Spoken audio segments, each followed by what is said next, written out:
अल्लाह।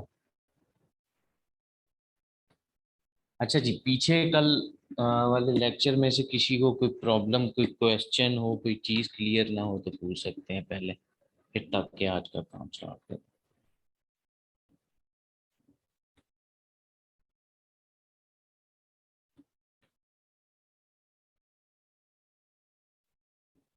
नहीं है?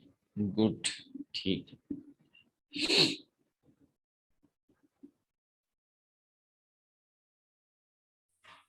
जी फिदा। अस्सलाम वालेकुम सर, कैसे हैं? ठीक हैं? वाकशाम, अल्लाह करम फिदा। अच्छा सर, वो जो क्वेश्चंस आपने पे बताए थे वो आपने भी मेरे लिए शेयर नहीं किए ना हमसे? नहीं नहीं, वो मैं करूंगा, पीछे वाले भी तो रहते हैं ना फिदा, और हाँ, भी जो पिछले थे। वाले भी ठीक हो गया। और सर, जो आज आपने दिया है ये लेक्चर 5 लिखा हुआ है, बीच में 4 तो मेरा हाल है वो हमने थर्ड वाले कंटिन्यू किया था। हाँ जी, वो 3 और 4 था। 3 और 4 था। ठीक हो गया सर, ये मैंने तो पूछना इसका था। मतलब आई लेक्चर 5 है। ठीक। ठीक हो गया सर, ठीक हो गया, ठीक थैंक यू। ठीक।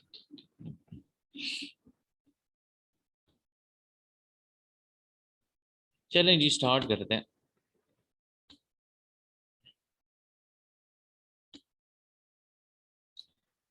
अच्छा जी, हम लोगों ने सबसे पहला टॉपिक जो पढ़ा वो ऑर्गेनाइजेशनल स्ट्रक्चर पढ़ा था, और ऑर्गेनाइजेशनल स्ट्रक्चर में हमने जो सेकंड स्ट्रक्चर पढ़ा था वो था फंक्शनल स्ट्रक्चर, जिसको हम डिपार्टमेंटलाइजेशन भी बोलते हैं।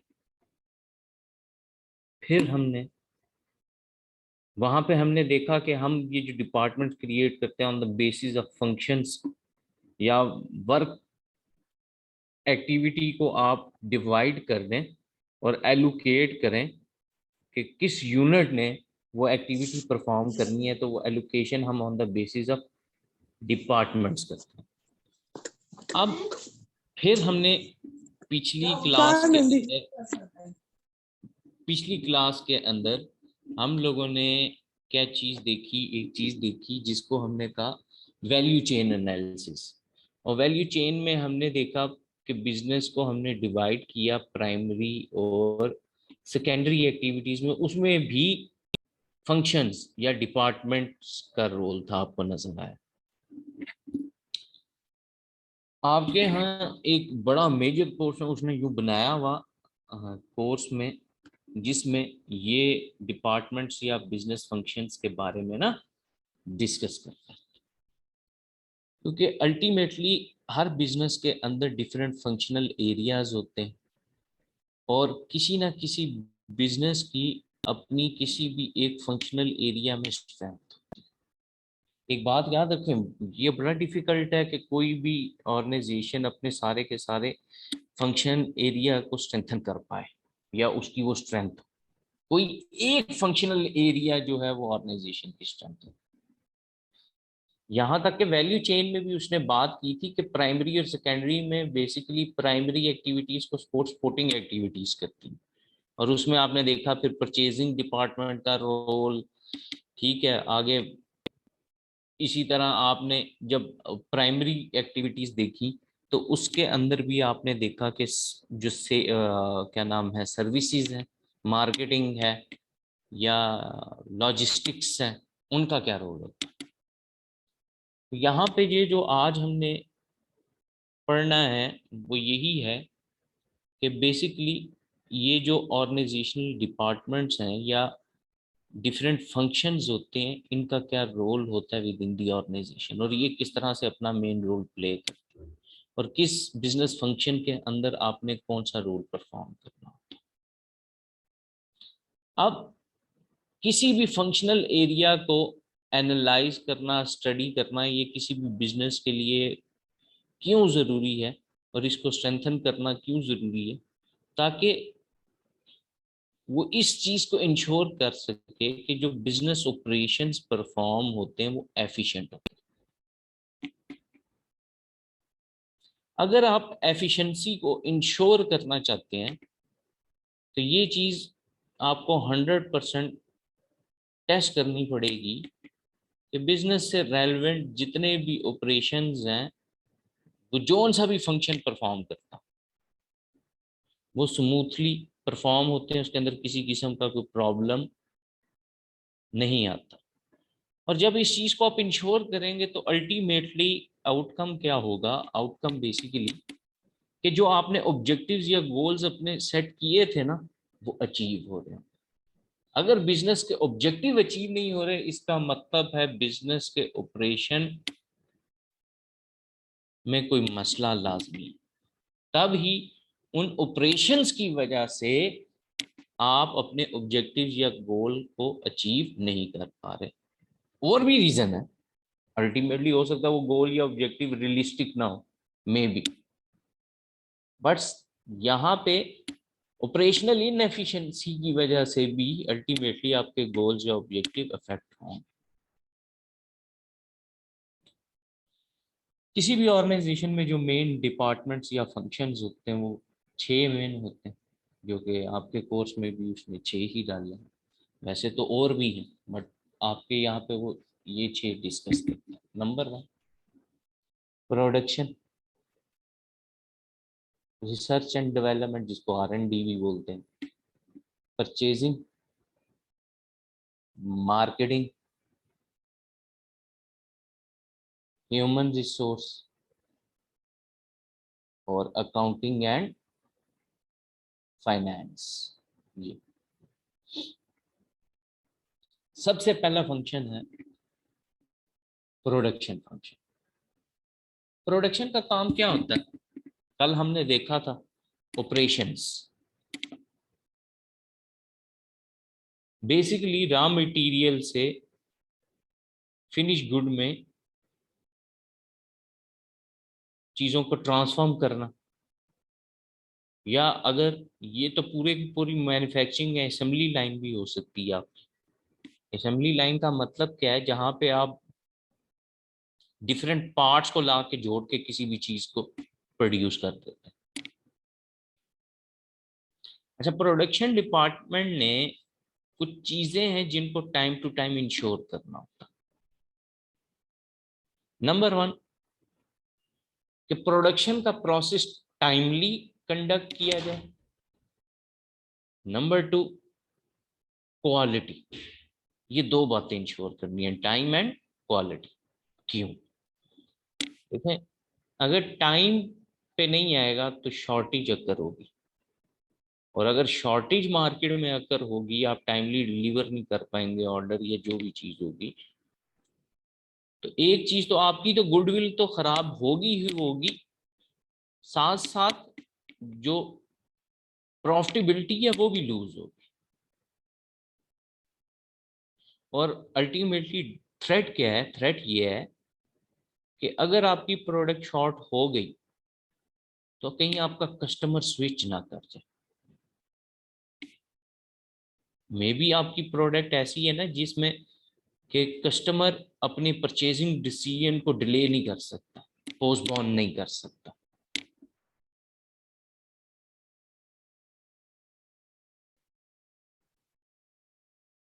अब किसी भी ऑर्गेनाइजेशन में कल हमने देखा था कि ये जो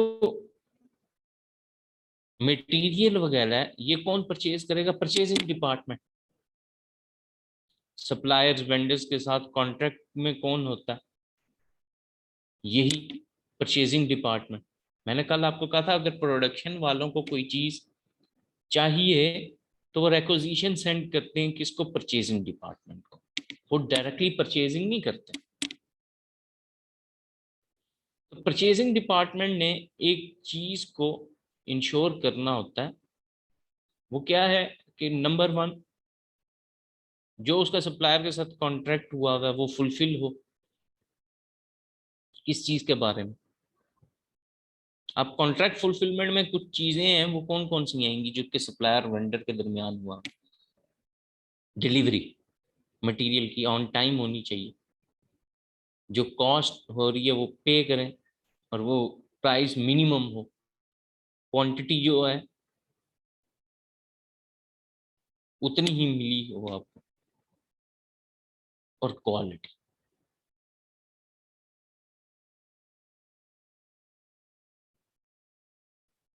अगर अब यहां से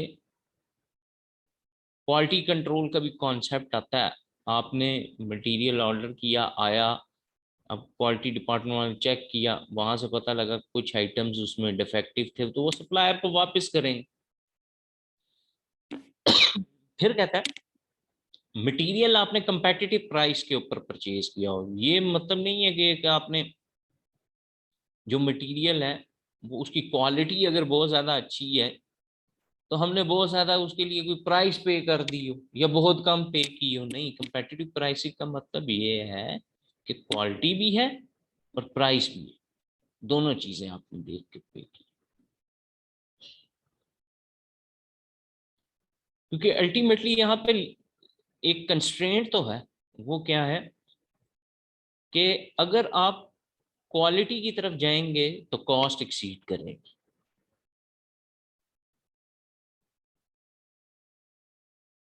तो अल्टीमेटली उसकी वजह से प्राइस भी इंक्रीज होगी। क्वालिटी डिक्रीज करेंगे, मे बी कॉस्ट डिक्रीज हो बट ये, तो असल में तो यहाँ पे यही मेन चीज है कि ये डिपार्टमेंट आपको किस तरह से सक्सेसफुल बनाता है कि वो रॉ मटेरियल इतना चीपली क्वालिटी बेस्ड आपको प्रोवाइड कर दे कि जिसकी वजह से आप कंपेटिटिव एडवांटेज ले सकते हैं। उसके बाद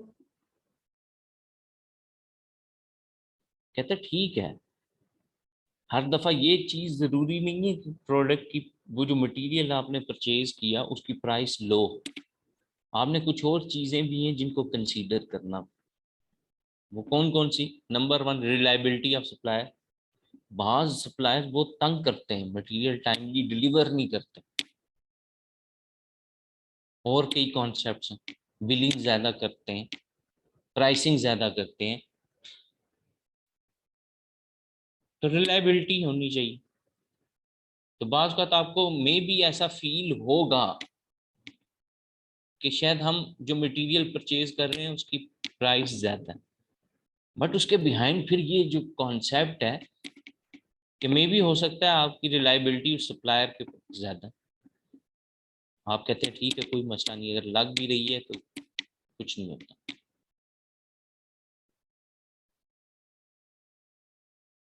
उसके बाद क्वालिटी जो रिक्वायर्ड है वो मीटअप होती है। डिलीवरी डेट, जब आपको मटेरियल चाहिए होता है, आपका सप्लायर उसको मेक श्योर करता है कि वो उस टाइम के ऊपर अवेलेबल हो, उस डेट पे आपको वो चीज अवेलेबल हो। फिर कहता है रॉ मटेरियल जब आप रिसीव करें उसको नीरेस्ट प्रोडक्शन फैसिलिटी में स्टोर किया जाए। मतलब ऐसा एरिया, ऐसी जगह, और मोस्टली वेयर हाउस ही है ना, ऐसी जगह पे स्टोर हो कि जो नीरेस्ट टू प्रोडक्शन यानी कि प्लांट के बिल्कुल करीब हो, ताकि टाइम वेस्ट ना हो। आपको जब मटेरियल रिक्वायर्ड है तो फौरन आप उसको प्रोडक्शन में यूज करके तो क्या करें, फिनिश गुड में ट्रांसफॉर्म करें। अच्छा, बाज इंडस्ट्रीज में ना ये प्रोडक्शन का प्रोसेस इतना ह्यूज है और वहां पे आपको जो स्टोरेज है ना वो बहुत ज्यादा एक्सपेंसिव पड़ती है। बाय ये पार्ट्स की वजह से भी, उनके प्रोडक्शन के प्रोसेस की वजह से भी, कई रीजंस हैं। जिस तरह कार मैन्युफैक्चरिंग इंडस्ट्री, अब उसमें तो पार्ट्स तो बहुत बड़े बड़े होते हैं ना। और अगर फॉर एग्जांपल गाड़ी असेंबल होने के बाद या ये वो बहुत देर तक गाड़ी कैरी नहीं कर सकते कंपनी, इतनी स्टोरेज कहाँ है? उसके लिए फिर आपको मैन पावर भी चाहिए। तो इन इंडस्ट्रीज ने ना बेसिकली एक कॉन्सेप्ट प्रोडक्शन में अडॉप्ट किया अपनी में, उसको हम बोलते हैं जेआईटी। ये वो वाली जेआईटी नहीं है जो कि कल को खान साहब के खिलाफ बनेगी या नवाज शरीफ पे बन गई, वो वाली नहीं है।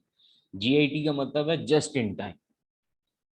जस्ट इन टाइम का कॉन्सेप्ट क्या है कि आप इन्वेंट्री उसी टाइम पे कैरी करेंगे जिस टाइम पे आप प्रोडक्शन का प्रोसेस ऑप्ट करेंगे, उससे पहले इन्वेंट्री कैरी नहीं की जाएगी। अच्छा, इंडस्ट्री में, कार मैन्युफैक्चरिंग इंडस्ट्री में तो ये जेआईटी का कॉन्सेप्ट 100% फिट बैठता है, क्योंकि इनका मॉडल ऐसा है, यहां से पहले ऑर्डर जाता है, देन वो प्लान करते हैं अपना प्रोडक्शन का प्रोसेस उन ऑर्डर्स के अगेंस्ट, कि कितना मटेरियल रिक्वायर्ड है, बाकी सारा कुछ, और वो फिर मैन्युफैक्चर करते हैं साथ फौरन उन्होंने, वो जो आउटबाउंड का कॉन्सेप्ट है, आउटबाउंड लॉजिस्टिक्स, वो फौरन इन्होंने करना होता है। ये इनके पास इतनी स्पेस नहीं है, इतने फैसिलिटीज नहीं है कि ये स्टोरिंग कैपेसिटी को इंश्योर कर सके, ये रीजन भी होती है। इसलिए इनका जो एक पर्टिकुलर नंबर ऑफ क्वांटिटी जो इन्होंने अचीव करनी होती है विद क्वालिटी, तो ये इनका मैन्युफैक्चरिंग प्रोसीजर बड़ा क्विक होता है।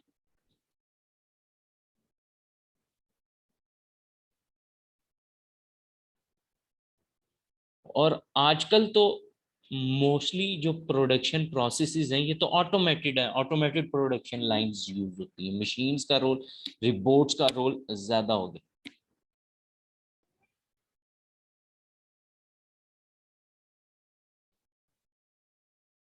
उसके बाद आप नेक्स्ट बात करें, तो अब ये बात आपको समझ आने के बाद अब हम यहाँ पे देखते हैं कि की फंक्शनल एरियाज कौन कौन से हैं प्रोडक्शन डिपार्टमेंट के, मतलब क्या है कि रिस्पॉन्सिबिलिटीज मेन क्या है प्रोडक्शन डिपार्टमेंट की। नंबर वन, प्रोडक्शन से रेलेवेंट प्लानिंग एंड स्केजुलिंग करना। अच्छा, अब प्लानिंग में मतलब क्या, तीन बात प्लानिंग से रेलेवेंट, प्रोडक्शन से रेलेवेंट ऑब्जेक्टिव सेट करना, नंबर टू स्ट्रेटजी फार्मुलेट करना, नंबर थर्ड रिसोर्सेज प्रोवाइड।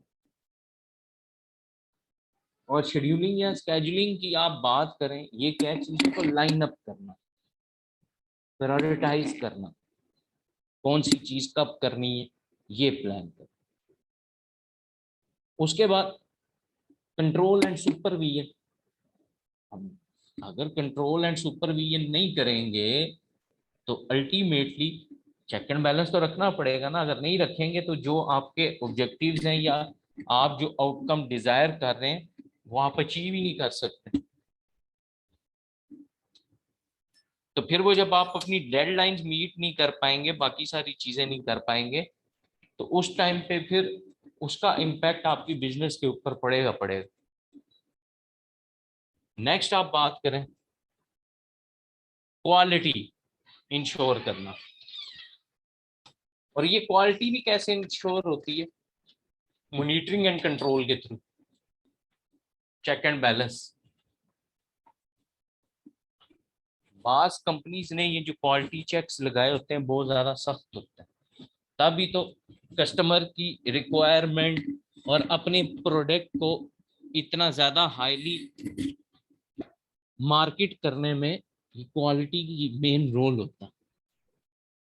और आज मैंने आपको बताया एक टाइम होती थी जिस टाइम के ऊपर आप क्वालिटी की बेसिस पे मार्केट में कंपटीशन करते थे, अभी भी किसी हद तक एग्जिस्ट करता है। फिर जो प्लांट एंड मशीनरी या इक्विपमेंट आप यूज करते हैं कौन सा रिक्वायर्ड है, फिर प्रॉपरली कभी कभी आपको उसकी मेंटेनेंस की भी जरूरत होगी। Then inventory control. आप लोगों ने कॉस्ट अकाउंटिंग पढ़ी होगी, उसमें क्या है, अब ये इन्वेंट्री कंट्रोल में इन्वेंट्री लेवल क्या है,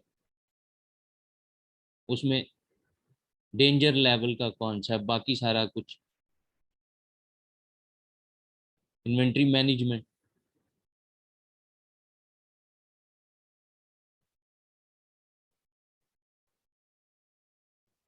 जब आपको इन्वेंट्री रिक्वायर्ड है वो अवेलेबल होनी चाहिए, सिंपल। फिर प्रोडक्शन मेथड कौन सा आप यूज करेंगे। अच्छा, प्रोडक्शन मेथड में क्या चीज आती है, दो बातें, लेबर इंटेंसिव या कैपिटल इंटेंसिव। लेबर इंटेंसिव का मतलब है कि मैन्युफैक्चरिंग प्रोसेस के अंदर ज्यादा लेबर या डायरेक्टली लेबर इन्वॉल्व होगी, और कैपिटल इंटेंसिव का मतलब कि आप प्रोडक्शन का process through machines and reports carry करें, फैक्ट्री लेआउट कैसे।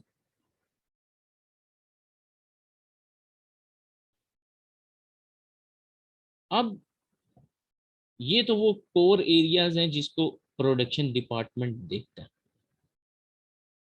बट साथ ही साथ within the organisation production department बाकी और डिपार्टमेंट्स के साथ इंगेज भी होता है।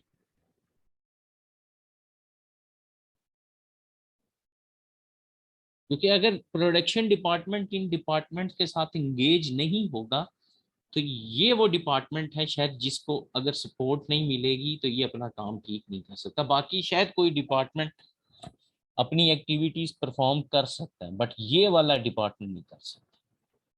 खैर कर तो कोई भी नहीं सकता, बट इसका कंसर्न सबसे हाई होता है। दूसरों से म्यूचुअल सपोर्ट कोऑर्डिनेशन ये इसको ज्यादा रिक्वायर्ड है।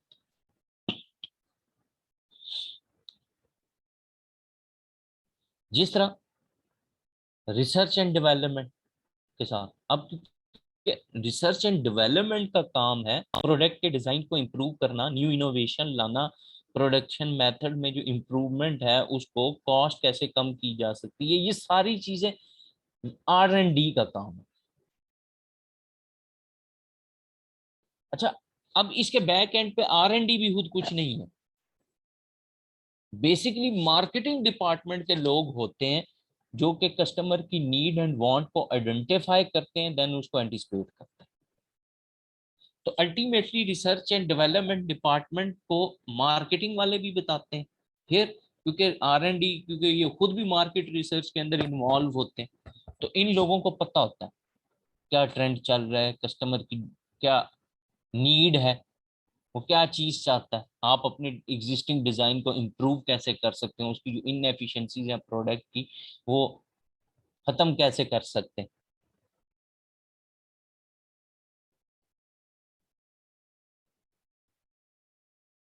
तो ये बताते हैं फिर प्रोडक्शन डिपार्टमेंट को ये रिक्वायरमेंट्स हैं, ये देखें आप, ये करें।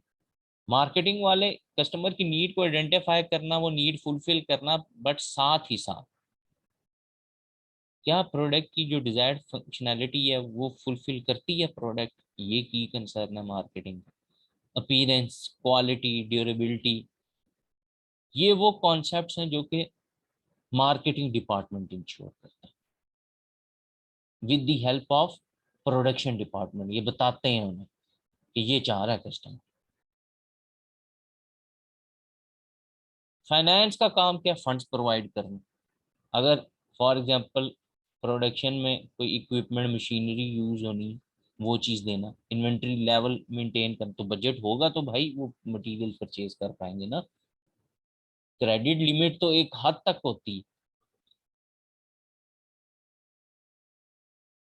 ह्यूमन रिसोर्स, स्टाफ, जब आपको ह्यूमन फैक्टर की जरूरत है तो HR। फिर ठीक है, एम्प्लॉय रख लिए, अब आपने उनको रिवॉर्ड्स भी देने, उनके अंदर मोटिवेशन का लेवल भी इंक्रीज करना, उनका जॉब डिजाइन, ये सारे का सारा कौन देखता है, ह्यूमन रिसोर्स। जी जनाब, यहाँ तक कोई क्वेश्चन है, कोई चीज क्लियर नहीं है तो पूछें। अस्सलाम वालेकुम सर। वालेकुम सलाम। अच्छा सर, आपने दो चार चीज़ें यहाँ पर मुझे क्लियर कर दें। एक तो हम्म। इन्वेंट्री कंट्रोल की बात हुई सर। हम्म। इन्वेंट्री कंट्रोल अगर प्रोडक्शन फंक्शन में इंक्लूड होता है, हम्म। उसका क्या लिंक है परचेजिंग डिपार्टमेंट के साथ या परचेजिंग फंक्शन के साथ? हम्म। इसके अलावा सर आपने ऊपर मेंशन किया एक मिनट, यहाँ कि तक पहले पहले पहले एक चीज का, पहले एक चीज देखते हैं। देखो, असल में प्रोडक्शन डिपार्टमेंट ने जो ऑर्डर्स होते हैं ना उनको फुलफिल करना होता है, ठीक है। अब जो ऑर्डर्स हैं उनमें डिले ना आए, तो जो आपका प्रोडक्शन डिपार्टमेंट होता है बेसिकली ये हर टाइम पे इंगेज रहता है किसके साथ, परचेजिंग डिपार्टमेंट के साथ। क्योंकि मैंने अभी आपको बताया कि प्रोडक्शन डिपार्टमेंट को जो मटेरियल रिक्वायर्ड है या बाकी चीजें रिक्वायर्ड हैं वो डायरेक्टली परचेज नहीं कर सकता, वो रिक्वेजिशन सेंड करेगा परचेजिंग डिपार्टमेंट को, और प्रोडक्शन डिपार्टमेंट के बिहाफ पे जो परचेजिंग है, बल्कि पूरी ऑर्गेनाइजेशन की जो परचेजिंग करता है वो यूनिट कौन सा होता है, वो परचेजिंग डिपार्टमेंट होता है। अब इन्वेंट्री लेवल का मसला यहाँ पे ये है कि बेसिकली आपको पता होता है कि कितने नंबर ऑफ ऑर्डर्स आपने प्रोड्यूस करने हैं, फिर आपने प्रोडक्शन लाइन कितने यूनिट्स के लिए डिजाइन की है, तो उसके लिए आपको उतनी स्पेसिफिक क्वांटिटी में रिक्वायर्ड होती है क्वांटिटी। ठीक है, तो वहां पे आपने वो जो मटेरियल की पर्टिकुलर क्वांटिटी है क्या वो अवेलेबल है? ऐसा तो नहीं होता ना कि शाम में आपने वो प्रोडक्शन डिजाइन किया हुआ है असेंबली और आप उस टाइम पे देख रहे हैं आपके पास मटेरियल नहीं है।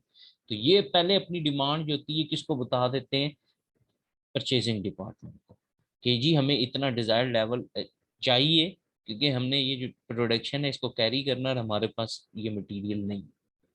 अगर हुआ तो उस टाइम के ऊपर फिर ऐसा ना हो कि वो प्रोडक्शन का प्रोसेस कैरी ना हो सके। बात क्लियर हुई? जी सर, क्लियर हो गई ये बात। मतलब ये है कि जितनी भी इन्वेंट्री लेवल्स हैं, मतलब रॉ मटेरियल्स हैं, वर्क इन प्रोसेस है और फिनिश गुड्स हैं, ये तीनों हम्म। इन्वेंट्री लेवल्स जो हैं वो डायरेक्टली प्रोडक्शन डिपार्टमेंट या प्रोडक्शन फंक्शन के अंडर आ रही होती सब सब चीजें बिल्कुल, क्योंकि असल में इन्वेंट्री की नीड किसको है, वो तो प्रोडक्शन को है ना। परचेजिंग का सिर्फ काम क्या है, उन्होंने उनको परचेज करके देनी है बस, और तो कुछ भी नहीं। अल्टीमेटली उसका लिंक किसके साथ है, डायरेक्टली यहां से ये बिल्कुल वहां से, कि जब रेक्विजिशन भेजेगा, ठीक है, उसके बाद चीज आएगी बुक ऑफ अकाउंट्स के अंदर रिकॉर्ड होगी, वहीं से रोल स्टार्ट होगा। किस चीज का? आप जो अकाउंटिंग में मटेरियल इन्वेंट्री कार्ड्स पढ़ते हैं, मटेरियल इन्वेंट्री कार्ड्स कौन से हैं भला, कोई बता सकता है? है सर। जीआरएन और जीटीएम्स होते हैं। जीआरएन जीटीएंस? गुड रिसीव्ड नोट्स बनते हैं और गुड इशूइंग नोट्स बनते हैं। नहीं सर, नहीं। मैं थोड़ा हाँ। शेयर करूँ। हाँ फिदा। सर ये कार्ड्स होते हैं जिसमें आपको डिटेल एक मेंटेन हो रही होती है, कितनी क्वांटिटी इन हुई, फिर कितनी इशू हुई। फिर हाँ गुड, शाबाश, ये गुड फिदा, गुड। जिसको मटेरियल इन्वेंट्री कार्ड्स कौन से, वही जो आप प्रिपेयर करते हैं with the help of LIFO, FIFO, ACM, ये मटेरियल इन्वेंट्री कार्ड्स उनको बोलते हैं। यस, आपने बिल्कुल ठीक सर। कहा, बिल्कुल बिल्कुल ठीक है। अब उसमें देखें वो ट्रांजैक्शन उस टाइम से अब आपने रिकॉर्ड की, कितना मटेरियल रिसीव किया, किस प्राइस के ऊपर किया, उसकी डेट क्या थी। फिर ये जब इशू होगा प्रोडक्शन के लिए, फिर वहां पे concept first in first out वाला, लास्ट इन फर्स्ट आउट वाला, एवरेज जो भी आप कर रहे हैं ये, फिर उसमें से कितना मटेरियल, फिर वहां से कॉन्सेप्ट आता है फिनिश गुड का और वर्क इन प्रोसेस का, कि कितना मटेरियल आप ट्रांसफॉर्म कर दिया आपने फिनिश गुड के अंदर और कितना अभी वर्क इन प्रोसेस है या प्रोग्रेस है ये। फिर एट द एंड अब ये आपने स्टेटमेंट जब क्लोज करनी है तो क्लोजिंग इन्वेंट्री भी बतानी, फिर वो इस साल की जो क्लोजिंग होगी वो नेक्स्ट ईयर की ओपनिंग भी होगी। तो ये सारे कॉन्सेप्ट परचेजिंग के साथ ही इंटररेटेड है। जी अपना नेक्स्ट क्वेश्चन करो आप। सर इसके साथ साथ आपने ऊपर मेंशन किया कि second point में this is a necessarily the lowest, this is not necessarily the lowest price but take account of other factors such as reliability of the raw, hmm. of the supplier, the ठीक है, quality required and the delivery date। बिल्कुल। Sir जब purchasing या जितनी भी purchasing है या procurement है वो फंक्शन है परचेजिंग डिपार्टमेंट का, तो हम्म, उसका सर इस बात से या इस प्रोडक्शन फंक्शन से क्या लिंक हुआ? हम्म। अगर उसने ये सारी reliability of the supplier check करनी अच्छा, है पहले पहले परचेजिंग देखो डिपार्टमेंट। परचेजिंग डिपार्टमेंट किसके लिए मटेरियल परचेज कर रहा है? सर प्रोडक्शन डिपार्टमेंट के लिए। प्रोडक्शन के लिए, गुड। अब प्रोडक्शन डिपार्टमेंट को जो क्वालिटी चाहिए जिस टाइम पे चाहिए, अगर वो मीटअप नहीं होता तो क्या उस मटेरियल का कोई फायदा है? नहीं है। अब उस टाइम के ऊपर परचेजिंग डिपार्टमेंट प्राइस की वजह से बाकी सारी चीजों को सेक्रीफाइस कर देता है कि रिलायबिलिटी भी नहीं है, उसने जो प्रॉमिस किया सप्लायर ने प्रोडक्शन को उस टाइम के ऊपर प्लांट में वो चीज नहीं पहुंची, नंबर वन। नंबर टू, जो क्वालिटी वो डिजायर कर रहे थे, जो प्रोडक्शन डिपार्टमेंट ने मेंशन की थी कि ये आपको इस स्पेसिफिकेशन का मटेरियल रिक्वायर्ड है, वो भी नहीं हुई। तो इसका मतलब है ये तो जो प्रोडक्शन डिपार्टमेंट ने क्वालिटी का कॉन्सेप्ट बाद में फिनिश गुड में ट्रांसफॉर्म करना था या बाकी सारी चीजें थी, परचेजिंग डिपार्टमेंट ने तो उस पर कंप्रोमाइज कर लिया। वो ये कह रहा है इस कंसर्न में ऐसा नहीं होना चाहिए। मीन्स कि ये ये है कि वो सारी स्पेसिफिकेशन सर पहले ही प्रोडक्शन डिपार्टमेंट ने यस, परचेसिंग डिपार्टमेंट को बिल्कुल वो उनको प्रोवाइड बता देता है, यस बिल्कुल की ठीक कह रहे हो। कि जी आपने ये चीजें हमें प्रोवाइड करनी है इस टाइम पीरियड के अंदर। बिल्कुल ठीक कह रहे हो। ठीक है। और वो परचेजिंग डिपार्टमेंट ही इस चीज का काउंटर मतलब रिस्पॉन्सिबल है कि वो सप्लायर को भी उसकी रिलायबिलिटी चेक करे, डिलीवरी भी यस उसकी क्या कहते हैं इंश्योर करे, और जो यस क्वालिटी रिक्वायर्ड है वो भी इंश्योर करे। यस, क्योंकि परचेजिंग करना परचेजिंग डिपार्टमेंट का काम है। क्वालिटी स्पेसिफाई करना या किस मटेरियल की स्पेसिफिकेशन क्या होगी, सिर्फ ये परचेजिंग वाले किससे गाइडलाइन लेंगे, ये प्रोडक्शन वाले उन्हें ज्यादा बेहतर बता सकते हैं कि हमें किस तरह का मटेरियल रिक्वायर्ड है या हमारी स्पेसिफिकेशंस की। यस बिल्कुल ठीक, ये कोई और question? Thank you sir. No problem जी। Tanveer,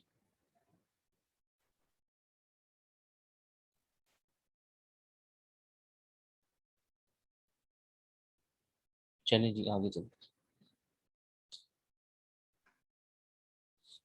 next department is R&D।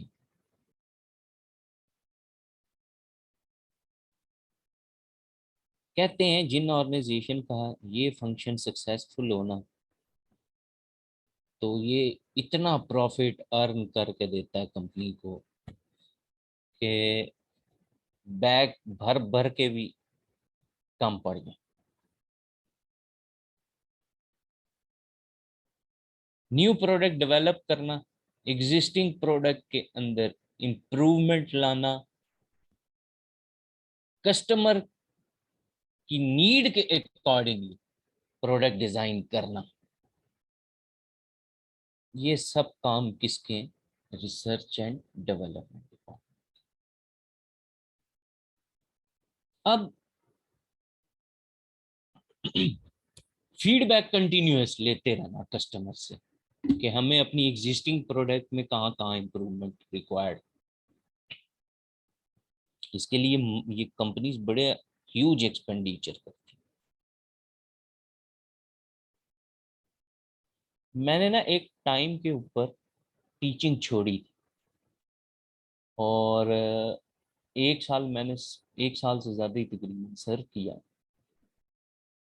ये रिसर्च इंडस्ट्री। और उसमें मैंने ना जो दुनिया की सेकंड लार्जेस्ट रिसर्च फर्म है उसके लिए सर्व किया। तो ट्रस्ट मी, हम सोच भी नहीं सकते कस्टमर क्या क्या बातें सोचता है। आप भी कस्टमर, आपको भी पता। और कंपनी कितनी कॉन्शियस होती है, ये जो पैकेजिंग कलर्स होते हैं, बाकी सारा कुछ। हम वहां पे जब देखते थे ना किसी प्रोडक्ट का डिजाइन चेंज करना होता था, कलर चेंज करना होता था, इसके ऊपर भी कंपनीज सारे का सारा करोड़ों रुपया कंज्यूम करती थी। हमें भी बाज औक़ात हम भी देखते थे, समझ नहीं आती थी, बट कंपनी ऐसे ही इतने पैसे नहीं लगाती थी। बाज कलर्स बाज प्रोडक्ट के साथ एसोसिएट होते, आपको नाम नहीं पता होता, आपको प्रोडक्ट का कलर पता होता। आप दूर से देखते हैं शेल्फ में तो आप कहते हैं वो पड़ी हुई है वो चीज। आपकी कलर प्रेफरेंसेस क्या है? फिर इसमें जेंडर ओरिएंटेशन बहुत इंपॉर्टेंट। कंपनीज को जो बेसिस अपनी चेंज करनी है। मैंने आपको पहले भी बताया, जेंट्स में ये साइकी नहीं होती, और मोस्टली जेंट्स ना कलर ब्लाइंड भी होते हैं, समझ में। मतलब इन्हें पहनने के लिए जो फंक्शन है, देखा अच्छा ये शर्ट मैच कर रही है, ये कलर नहीं, बट लेडीज में ये कॉन्सेप्ट बहुत टिपिकल, क्योंकि मैं आपको पहले भी लेक्चर में बता चुका।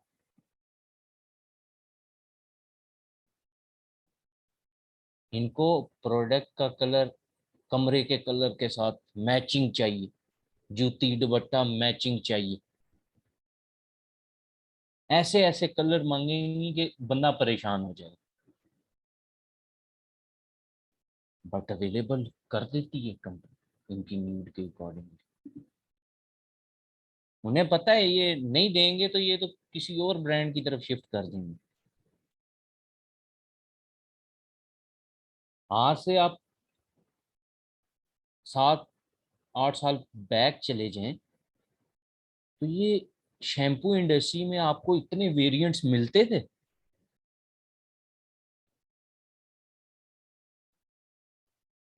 हेड एंड शोल्डर में सिर्फ एक ही वेरिएंट होता था, आजकल उसमें भी कलर्स, और वो ये क्या है।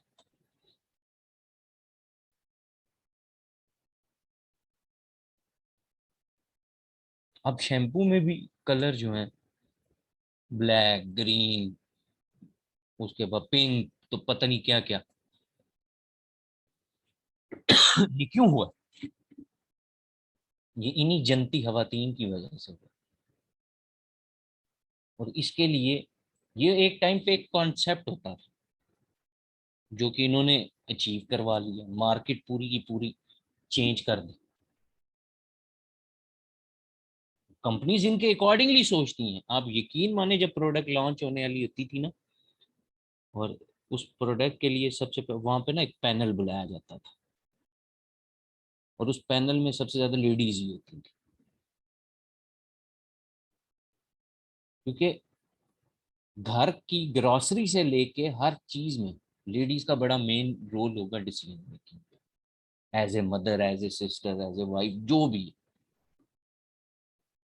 तो रिसर्च एंड डेवलपमेंट डिपार्टमेंट ये सारी चीजें, इन फीडबैक्स को अगर एड्रेस नहीं करेगा तो अल्टीमेटली कंपनी कंपटीशन लूज करेगी। यही काम है रिसर्च एंड डेवलपमेंट डिपार्टमेंट का, कि जो कस्टमर चाह रहा है ना, वो चीज कस्टमर के माइंड में है, आपने उसको फिजिकल प्रोडक्ट में ट्रांसफॉर्म करना। एक आइडिया है कस्टमर के माइंड में, वो ये चीज चाहता है, उसको मेक श्योर करना। लाइक पाकिस्तानियों का मेन शौक बत्तियों वाली गाड़ी, जिसपे बहुत ज्यादा बत्तियां ही बत्तियां हो। हमारी मेंटेलिटी का लेवल तो टोटल ये है, बत्तियां। बाहर जितने मॉडल जाते हैं वहां पे बड़ा एक कम कॉन्सेप्ट है। अब वो देखे ना, एक गाड़ी जो पाकिस्तान में असेंबल होती है और एक वो जो जापानीज मॉडल हो उसमें वेरिएंट या ये, तो कई चीजें आपको डिफरेंट नजर आए। वो क्या है? Customer mentality. हमें नहीं भी देती ना कंपनी, तो अब हम आफ्टर मार्केट इतनी बत्तियां लगवाते हैं कि बत्तियां बत्तियां ही हो सकती हैं। रिसर्च एंड डेवलपमेंट का यही काम है कि आपने सोचा है, वो चीज उसने बना के आपके सामने रख दी, डिजाइन। हर साल ये जो मॉडल अपग्रेड होते हैं पाकिस्तान में, तो खैर बत्तियों की बेसिस पे ही है, बत्तियां ही ज्यादा से ज्यादा चेंज होती हैं, इतनी मेजर। अब ये आपने शायद देखा कि ये जो होंडा में सिटी की जो जनरेशन चेंज हुई है, ये कितने सालों के बाद है। बाकी उसमें कौन सी चेंज थी मेजर? बत्तियां ना, और तो कुछ भी नहीं थी चेंज।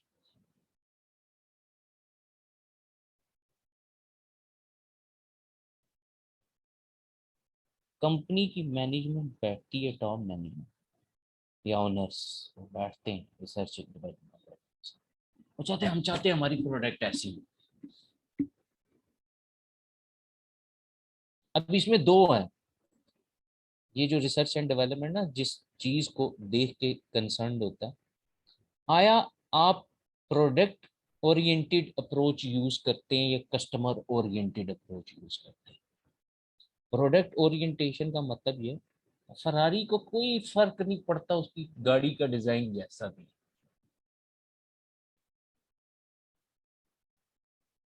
वो कस्टमर के अकॉर्डिंगली नहीं डिजाइन बनाते, वो अपने जो उनको लगता है इनोवेशन गाड़ी में डिजाइन ऐसा होना चाहिए वो उसके अकॉर्डिंगली प्रोड्यूस करते। कस्टमर ओरिएंटेड का मतलब जो कस्टमर चाहता है आपकी प्रोडक्ट का डिजाइन, उसमें वो जो चीजें हैं फंक्शंस या बाकी सारे वो उसके अकॉर्डिंगली होना चाहिए।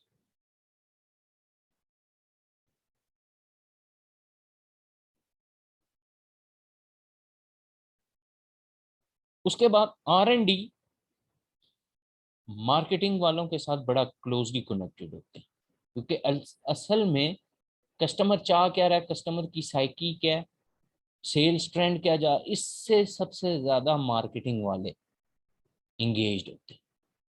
तो ये ज्यादा बेटर मैनर में जो रिसर्च एंड डेवलपमेंट के क्वेश्चंस हैं उनका आंसर कर सकते। अच्छा, एक क्वेश्चन आया था यहाँ में मेरे पास, वो आया था किसने, उस्मान ने पूछा था कि एडमिन डिपार्टमेंट का क्या रोल होता है प्रोडक्शन। एक चीज याद रखो उस्मान, बेशक प्रोडक्शन हो, बेशक मार्केटिंग हो, फाइनेंस जो भी है, एडमिन का काम होता है सपोर्ट प्रोवाइड करना, कि जो आप ऑपरेशंस परफॉर्म कर रहे हैं वो विदाउट एनी हर्डल परफॉर्म हो। बिजनेस ऑपरेशन जो डे टू डे ऑपरेशन है वो अपने मैनर में प्रॉपरली परफॉर्म होने चाहिए, उसमें कोई डिले ना आए, कुछ भी ना हो। ये सारे का सारा रोल किसका होता है, एडमिन डिपार्टमेंट का। हमारे यहाँ तो कॉन्सेप्ट है ना पाकिस्तानियों का, क्लीनिंग दिखाना हाँ इकरा है, वो भी है, वो आपकी रिपोर्ट लिखना, बाकी सारा कुछ है, रिपोर्ट गंदी करना, ये सारा कुछ हमारे टिपिकल जो लोग जॉब होल्डर्स हैं उनको पता ही है कॉन्सेप्ट क्या होता है। और इन डिपार्टमेंट में जो फिर लोग होते हैं, आपका नजरिया उनके बारे में भी अच्छा नहीं होता। बहरहाल चलिए, क्या कर सकते हैं। जी जनाब, R&D से रेलेवेंट किसी का कोई क्वेश्चन, कोई चीज क्लियर ना हो, एम्बिग्यूटी हो, पूछ सकते हैं, शाबाश।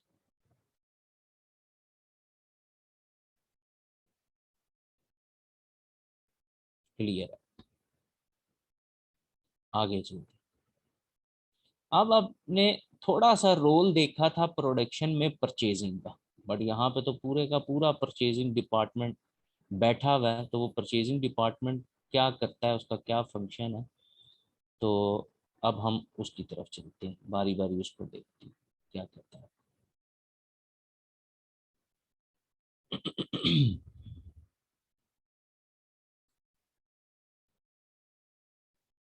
मटेरियल परचेज करना सिर्फ प्रोडक्शन के लिए नहीं, बाकी डिपार्टमेंट्स में भी किसी भी चीज की जरूरत है, किसी इक्विपमेंट की, कोई फर्नीचर की, कोई कंप्यूटर की, किसी टाइप की स्टेशनरी है, ये सारा कुछ इसको कौन डील करता है, परचेजिंग डिपार्टमेंट।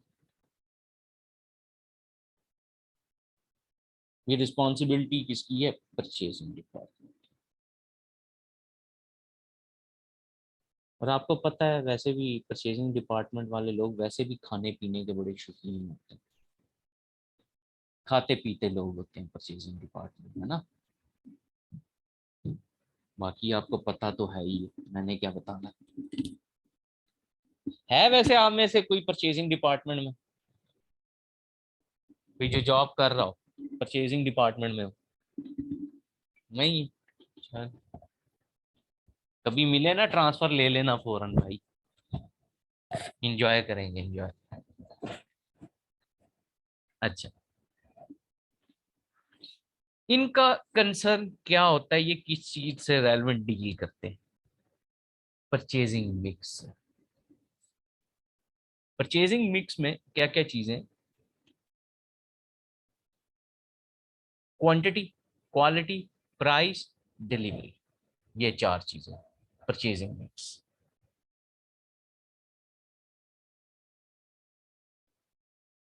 नंबर 1,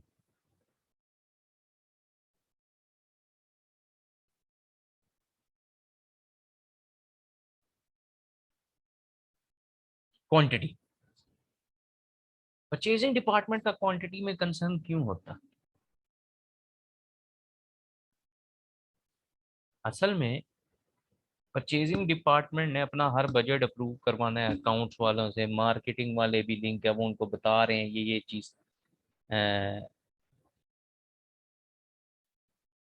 जी जी फिदा जा सकते हैं, कोई मसला नहीं। अच्छा, क्वांटिटी कंसर्न इसलिए है क्योंकि ये भी चाहते हैं कि हम बल्क क्वांटिटी परचेज करें, डेली बेसिस पे ना हो, बार बार तो नहीं परचेजिंग में, ये डेली तो नहीं कॉल करेंगे, या ये एक बल्क क्वांटिटी में फायदा भी ये इकोनॉमीज ऑफ स्केल का एडवांटेज, क्योंकि इनको डायरेक्शन होती है अकाउंट्स डिपार्टमेंट से भी, बाकी भी, कि भाई कॉस्ट इफेक्टिव बनाना है। तो कॉस्ट इफेक्टिव बनाने के लिए जाहिर बात है कि आप चाहते हैं कि हमने अपनी प्राइस को भी लो रखना है, तो उसमें एक स्ट्रेटेजी तो ये है कि आप बल्क बाय करें। उसकी वजह से आपको ठीक है मैं रोज,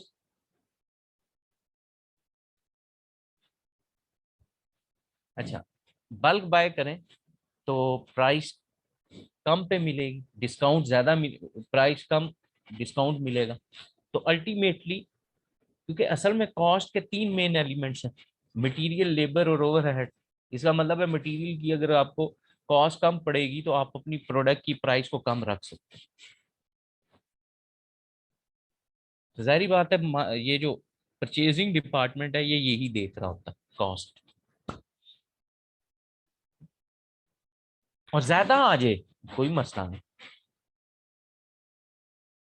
but certain discount level achieve करना इनकी लालच होती है। क्या है? Number 2, quality. अब इनको सबसे बड़ा परचेजिंग डिपार्टमेंट को ना प्रॉब्लम कहाँ पे आता है?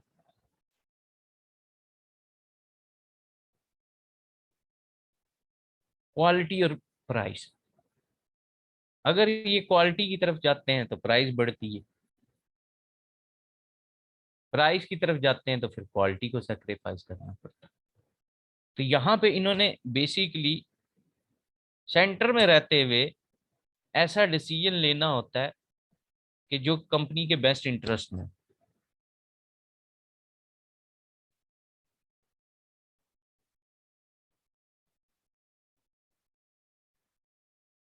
अब यहाँ पे वो आपको वो जो ऊपर लड़के ने हमसे उस टाइम पे क्वेश्चन पूछा था, अब ये यहाँ पे ये वो बता रहा है कि ultimately production, research and development और मार्केटिंग डिपार्टमेंट से कंसल्ट करता है परचेजिंग के उन्हें किस टाइप की क्वालिटी या उनकी स्पेसिफिकेशन की रिक्वायरमेंट है, वो चीज प्रोवाइड करना।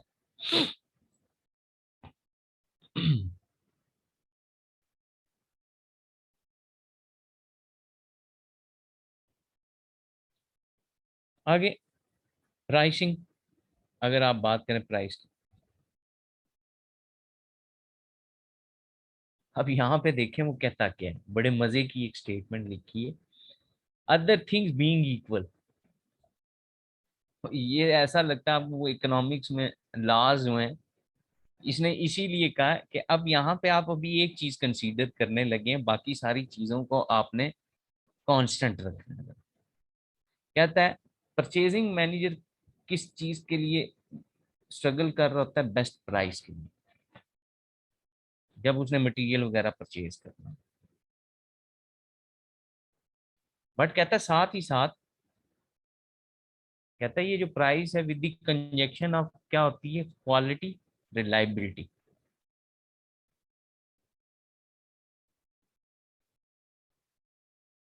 हम तो प्राइस ढूंढ रहे होते हैं, बट इसका मतलब है हम किस चीज को सेक्रीफाइस कर रहे होते हैं, इन सारी चीजों।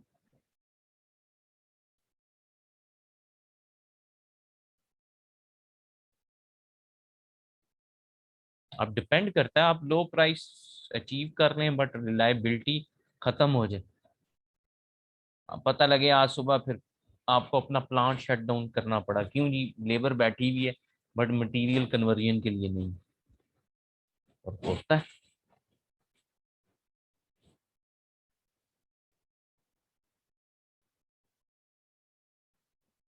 आगे कहता है डिलीवरी डील करना।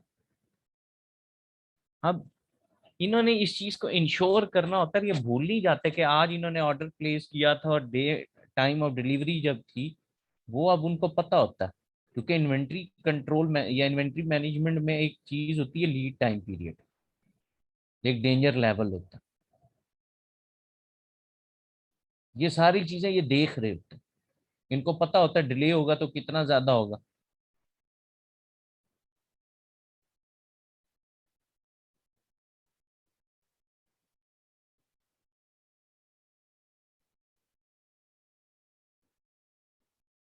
क्योंकि आपने जो प्रोडक्शन की प्लानिंग की है प्रोडक्शन वालों ने, और जो शेड्यूल्स उन्होंने सेट किए थे वो तो फिर प्रॉपरली इंप्लीमेंट नहीं हो सकते।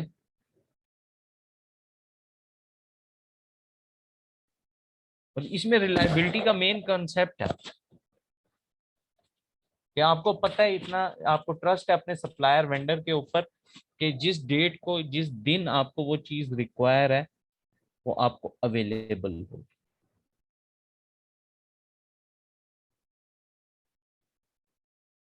तो ये मार्केटिंग मिक्स के थ्रू बेसिकली परचेजिंग डिपार्टमेंट इस चीज को इंश्योर करता है, कुछ चीजों को, क्वांटिटी, क्वालिटी और प्राइस, डिलीवरी, राइट टाइम के ऊपर right quantity with right quality available. जी जनाब, परचेजिंग से रेलेवेंट किसी का क्वेश्चन है तो पूछे।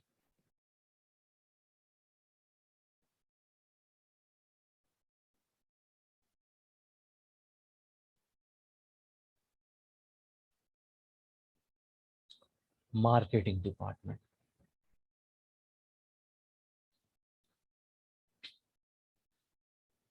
लास्ट 10 सालों में इस फंक्शन ने कंपनीज को कंपेटिटिव एडवांटेज दिलाने में सबसे ज्यादा रोल प्ले किया। इनफैक्ट इस डिपार्टमेंट को सबसे ज्यादा सैलरीज भी पे की जाती है। इनफैक्ट ये डिपार्टमेंट जितना चाहे आपका रेवेन्यू उतना इंक्रीज कर सकता है। क्यों? हम कहते हैं इनको बेचना आता है।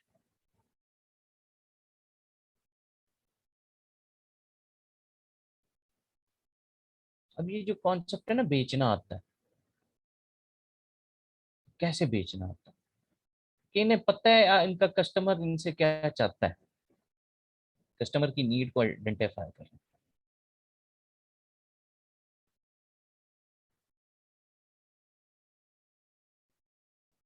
फिर ये रास्ता भी निकाल देते हैं कि कस्टमर हमारा हमसे क्या चाहता है बट कंपनी क्या चाहती है। तो इन्होंने मिडल वे में इस चीज का कोई हल निकालना होता है।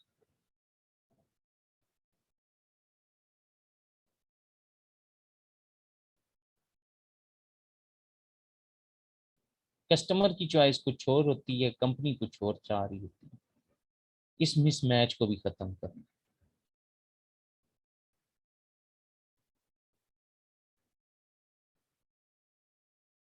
और ये तो देखें, अब टोटली कॉन्सेप्ट ही चेंज करा दिया ना, पूरा बिजनेस वर्ल्ड ही चेंज हो गया ये मार्केटिंग के कॉन्सेप्ट की वजह से।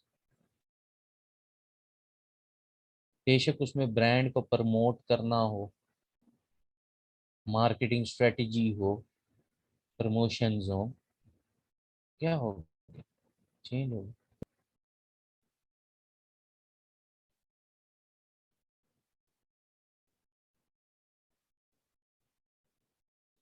मार्केटिंग डिपार्टमेंट वाले डील करते हैं 4 पीस से, जैसे परचेजिंग डिपार्टमेंट वाले परचेजिंग मिक्स से करते हैं, इसी तरह मार्केटिंग वाले मार्केटिंग मिक्स। और मार्केटिंग मिक्स कॉन्सेप्ट है 4 पीस का: प्रोडक्ट, प्राइस, प्रमोशन, प्लेस।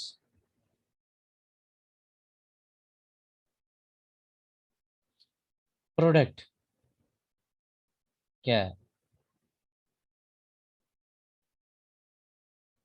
एक फिजिकल चीज है ना, जो कि आपकी नीड एंड वांट को सेटिस्फाई करती है। तो प्रोडक्ट का कॉन्सेप्ट ये है कि जो आपकी नीड एंड वांट है वो उस प्रोडक्ट से सेटिस्फाई होनी चाहिए, वो आपके लिए बेनिफिशियल होनी चाहिए, कस्टमर के लिए उसकी स्पेसिफिक वैल्यू होनी चाहिए। क्या है उसके फीचर्स, क्या है प्रोडक्ट?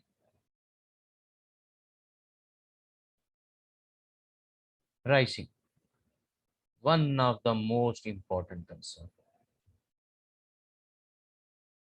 मार्केटिंग वाले ही गाइड करते हैं कि किसी भी प्रोडक्ट की क्या प्राइस होनी चाहिए,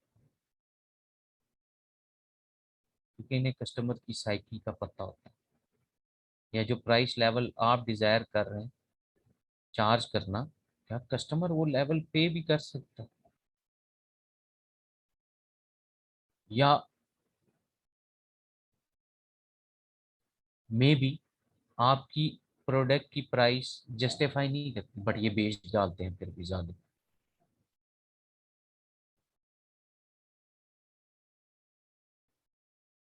प्रमोशन बेसिकली ब्रांड अवेयरनेस या प्रोडक्ट के बारे में अवेयरनेस, ये कहते हैं, बट ये इससे बहुत बड़ा कॉन्सेप्ट है। अब ये जो एड चल रहे होते हैं इनमें कौन सी अवेयरनेस होती है, पहले मुझे आज आप ये बता दें। ये कॉन्सेप्ट यहाँ पे ना प्रमोशन में ये सिर्फ बुकिश नॉलेज है। हाँ, कुछ ऐसी लाइक बैंक अकाउंट्स के ऐड चल रहे होते हैं, ये यहाँ वहां पे वो आपको बता रहे होते हैं। बाकी ये सारा दिन जितने टेलीकॉम सेक्टर के चलते हैं ये इसमें कौन सी अवेयरनेस? अट्रैक्टिवनेस है। अवेयरनेस को रिप्लेस कर लिया अट्रैक्टिवनेस ने। और भाई क्यों लोकली आपकी मुक गई थी सारी एक्ट्रेसेस, हलीमा सुल्तान को बुला के आपको ऐड बनाना पड़ गया, क्योंकि ऑन गोइंग ट्रेंड था। बस अवेयरनेस से ज्यादा अब अट्रैक्टिवनेस है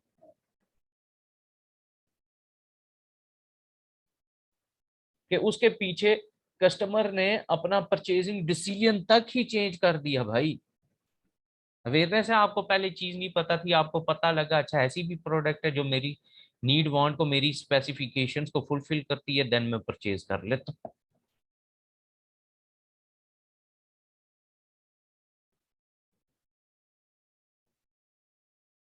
जीत है, ये पूछो।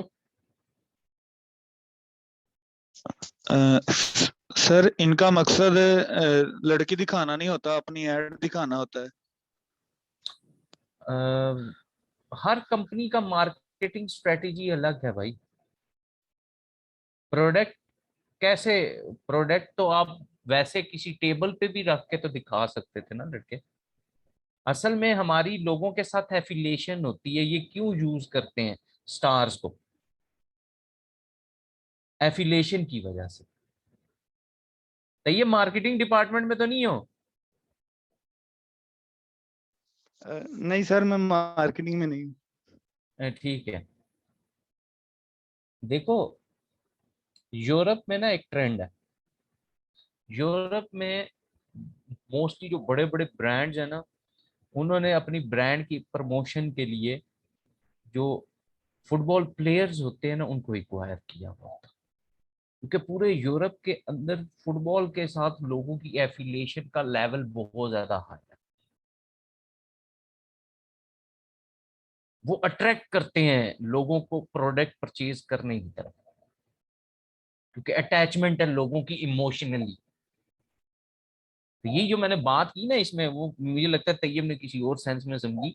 बहरहाल वो क्या है कि यहाँ पे वो जो क्योंकि वो ड्रामा चल रहा था, हलीमा खान इन थी, देन वो एक पर्सनल एफिलिएशन की बेसिस पे कंपनीज ने ऐड किया ताकि अट्रैक्ट कर सके कस्टमर। इंडिया में ये लेवल कुछ और है, एक्ट्रेसेस के साथ, एक्ट्रेस के साथ। तो ऐसे ही नहीं कंपनी इनको करोड़ों रुपया पे करती। अपनी प्रोडक्ट दिखानी हो तो वो तो टेबल पे भी रख के वो दिखा दें, ऐड बना दें। वो एफिलिएशन क्रिएट करने के लिए, ताकि अट्रैक्टिवनेस का एलिमेंट, मैंने इसीलिए आपको बताया अवेयरनेस से अब ज्यादा अट्रैक्टिवनेस।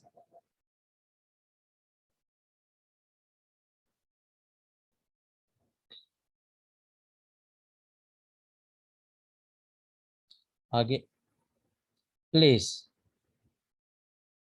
राइट टाइम पे राइट जगह पे प्रोडक्ट अवेलेबल, डिस्ट्रीब्यूशन चैनल्स, हम इस पे पूरी डिटेल में बात कर चुके हैं। जी जनाब, मार्केटिंग से रेलेवेंट किसी का कोई क्वेश्चन पूछें।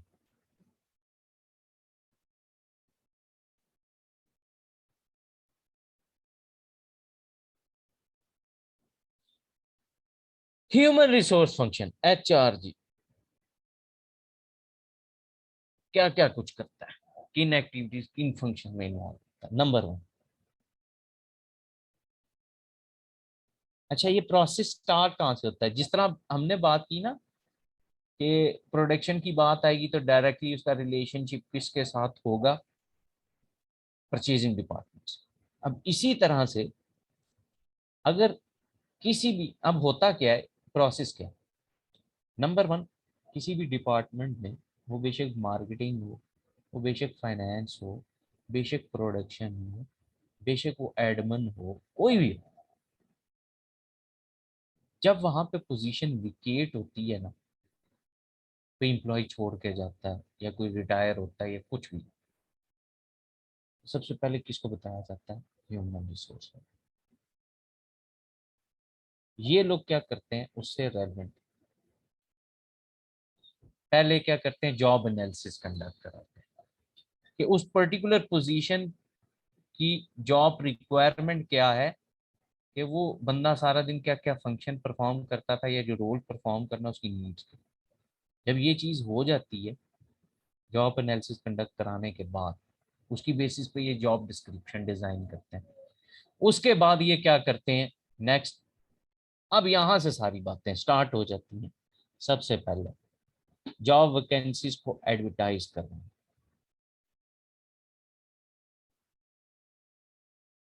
फिर नंबर 2, स्टाफ को प्रमोट करना। अब क्योंकि ये जो वैकेंसी फिल होती है न्यू स्टाफ से भी होती है, और दूसरा साथ ही साथ के एग्जिस्टिंग स्टाफ में आप उस वहां से भी इस चीज को विकेट कर सकते हैं, फुलफिल कर सकते हैं विकेट पोस्ट, प्रमोट कर एग्जिस्टिंग एम्प्लॉय। फिर जॉब एप्लीकेशन रिसीव करना, उनके इंटरव्यू कंडक्ट करना, कैंडिडेट्स को उनके रिजल्ट्स बताना, एम्प्लॉयमेंट कॉन्ट्रैक्ट, जो न्यू स्टाफ की रेलेवेंट उसको जो इंफॉर्मेशन रिक्वायर्ड है वो देना भी, और न्यू स्टाफ से इंफॉर्मेशन लेना भी, ट्रेनिंग की नीड को असेस करना, प्रोफेशनल डेवलपमेंट एम्प्लॉय की, डेवलपमेंट का कॉन्सेप्ट ये जो एग्जिस्टिंग स्किल है वो इम्प्रूव हो, डेवलपमेंट का कॉन्सेप्ट ये होता है।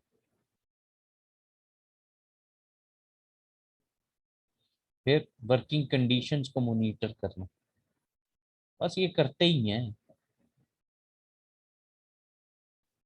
हेल्थ एंड सेफ्टी, मैंने उस दिन याद है जब एचआर की बात की थी तो मैंने कहा था ये जो एचआर प्रैक्टिसेस हैं आप बात करें, दुनिया ने अडॉप्ट की, इसकी बेसिस के ऊपर लेबर लॉज में और ये बाकी सारी बहुत सारी चीजें चेंज हुई, बट पाकिस्तान के अंदर एचआर का कॉन्सेप्ट सिर्फ एक बुकिश नॉलेज, ये प्रैक्टिकल में कुछ हो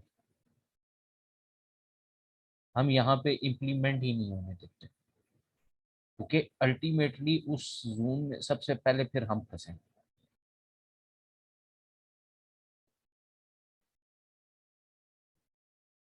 फिर सिक लीव वगैरह या एब्सेंट जो हो एम्प्लॉयज डेली बेसिस पे उनकी रिकॉर्डिंग करना, कंपनी वेलफेयर पॉलिसीज को डील करना, मैनेजर्स को एम्प्लॉयज को एडवाइस देना, उनके लीगल राइट और रिस्पॉन्सिबिलिटी। यार ये तो अब ये तो बिल्कुल भी नहीं करती ना। क्या मैनेजर को तो एचआर वाला गाइड कर दे भाई, ठीक है सर आपको प्रमोट नहीं किया जा रहा या आपके सैलरी का लेवल इंक्रीज नहीं हो रहा, क्या करें, या आपको छुट्टी रिक्वायर्ड है विदाउट कटिंग योर पे, आप कैसे उस चीज को अचीव कर सकते।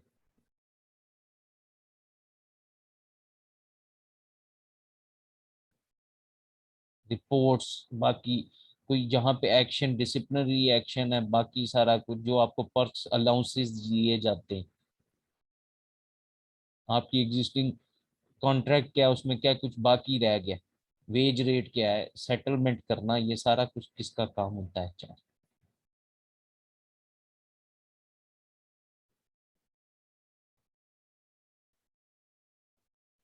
फिर लाइजन का रोल परफॉर्म करना बिटवीन ट्रेड यूनियन, स्ट्राइक्स ना कर दें।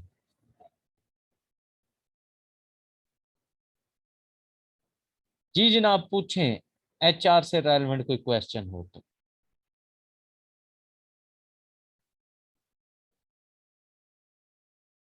क्लियर है? सर जी जी तैयब। सर ये पूछना था कि ये जो वेजेस रेट या सैलरी के रिलेटेड है, एटलीस्ट जो पॉलिसी क्या कहते हैं शो करती है कि इतने होने चाहिए, 20,500 जो आजकल चल रहा है कि कम से कम हर कंपनी है ना जो इतना रेट लगाएगी। तो सर ये पूछना था कि वो किस तरह मेजर करती है कि ये इतना रेट होना चाहिए।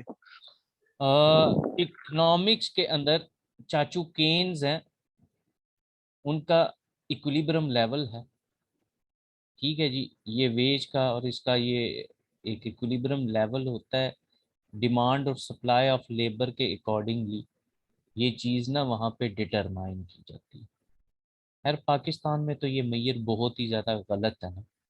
अगर आप देखें ये जो मिनिमम 20,000 का ये लेवल है, तो भाई 20,000 उसमें आप सोचें तो क्या कुछ किस हिसाब से वो आप नहीं कर सकते अचीव। तो पाकिस्तान में तो ये होता ही गलत है, फ्रॉड है सब। तो ये तो साइड पे कर लेना। असल में क्वेश्चन ये है कि भाई ये तो हमने कहा मिनिमम सैलरी लेवल है जो कि इक्विलिब्रियम लेवल है वो है। वैसे ये क्वेश्चन असल में ये होना चाहिए तो ये भी यहाँ पे कि कंपनी कैसे डिसाइड करे। जी सर बाद में यही पूछना। हाँ अब ये गवर्नमेंट को कोई भी इस पे फॉलो नहीं करता 20,000, ये आप देख लें इंडस्ट्रियल प्रैक्टिसेस भी इसके अगेंस्ट हैं, बाकी भी सारा कुछ है, इसकी सारा दिन वायलेशन भी होती है। बाकी कंपनी ने अपने रिसोर्सेज देखने हैं भाई, उसके पास कितना फंड अवेलेबल है, कितना पेरोल वो बर्दाश्त कर सकते हैं। इसमें ना आपको प्रैक्टिकल वर्ल्ड बताता हूँ। प्रैक्टिकल वर्ल्ड में होता क्या, जो अच्छी और तगड़ी बड़ी कंपनीज है ना वो तो हर साल या एक स्पेसिफिक ड्यूरेशन के बाद ना कम से कम, जो बड़ी बड़ी मल्टीनेशनल कंपनीज हैं वो एटलीस्ट 3-3 सालों के बाद ना सैलरी सर्वे कंडक्ट कराती हैं। सैलरी सर्वे में एम्प्लॉयज और मार्केट प्रैक्टिसेस और बाकी सारा कुछ ये उसका पार्ट होती है सैलरी सर्वे का, कि क्या होना चाहिए आपके ये जो पैकेजेस आप कहते हैं जी, हेल्थ देनी है, उसके अलावा इंश्योरेंस कवरेज देनी है, बाकी मेडिकल, उसके अलावा मेडिकल अलाउंस भी होना चाहिए, उसके बाद आपको गाड़ी अलाउंस भी मिलना चाहिए, ये क्या बेनिफिट्स होने चाहिए, ये सारी चीजें असेस करवाई जाती हैं। तो हर ऑर्गेनाइजेशन जो अच्छी है वो कम से कम 3 सालों के बाद ये सैलरी सर्वे कंडक्ट करती है, और इसकी बेसिस पे वो आपसे क्वेश्चन पूछते हैं, बाकी सारा कुछ इंटरव्यूज कंडक्ट होते हैं, सारा कुछ होता है, जिसकी बेसिस के ऊपर वो अपना सैलरी पैकेज डिजाइन करते हैं। और मार्केट में क्या प्रैक्टिसेस चल रही हैं वो भी डेटा आप, जो एम्प्लॉयज आपकी ऑर्गेनाइजेशन में ऐसा जो दूसरी कंपनी से छोड़ के आया हुआ है जॉब, या आप उनके एम्प्लॉयज के साथ कहते हैं कि जी इंटरव्यू कंडक्ट कर लें या ये, तो ये प्रैक्टिसेस ये फॉलो होती है प्रैक्टिकल वर्ल्ड के अंदर।